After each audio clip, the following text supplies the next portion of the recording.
You have to put the work in. No way around it.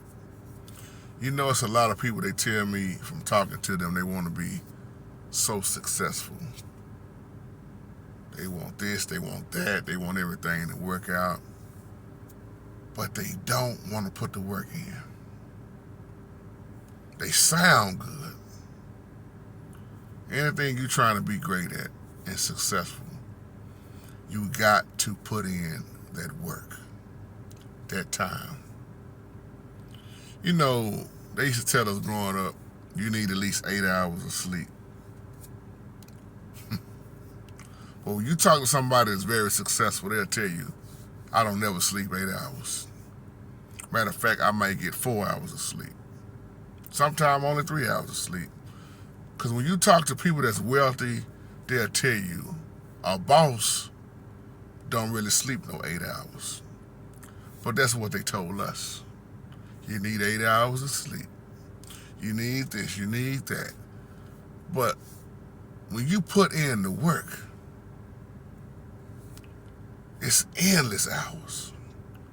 Those who own their own business, they'll tell you, bro, I didn't get no 8 hours of sleep last week.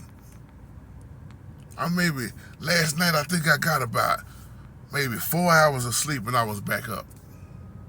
Because see, there's a difference between a leader and a manager. Manager, they manage things. Some do well. Oh, it's a good manager right there. They always on time. They manage this and manage that. But a leader will break rules.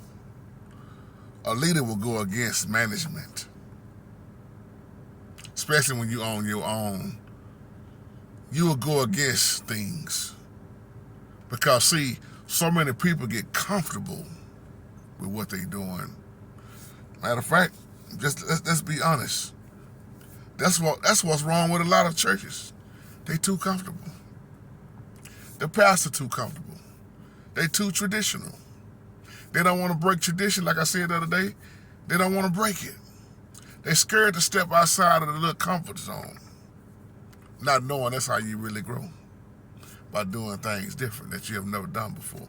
Going against what you already been doing. See, when you think about insanity, to do the same thing all the time and expect the results to be different, that's insanity. Just like I tell people learning the piano, all those years of learning the piano, still learning, had to put in the work.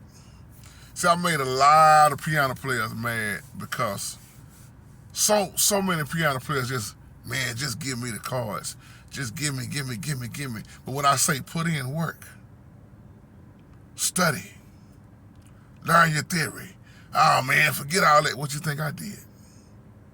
See, some people in this life, they just want things handed to them.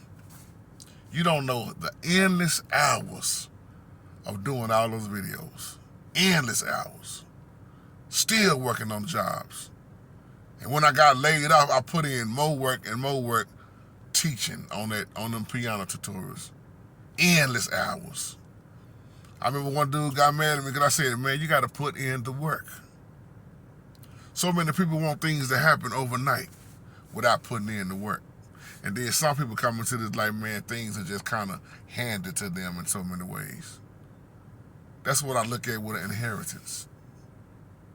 When you look at inheritance, did you really work for it?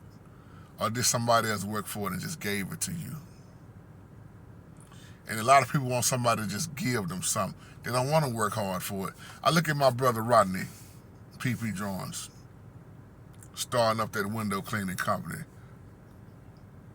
putting in them hours and getting that favor along with it. But what would have happened if he would have stayed on his job that he was on and just gave up? He wouldn't be where he is right now. You got to put in that time. You got to put in the work. My wife always looking at me saying, just go to sleep. I do sleep, but I don't sleep 8 hours. And if most of y'all be honest, how many of y'all really sleep 8 full hours a day?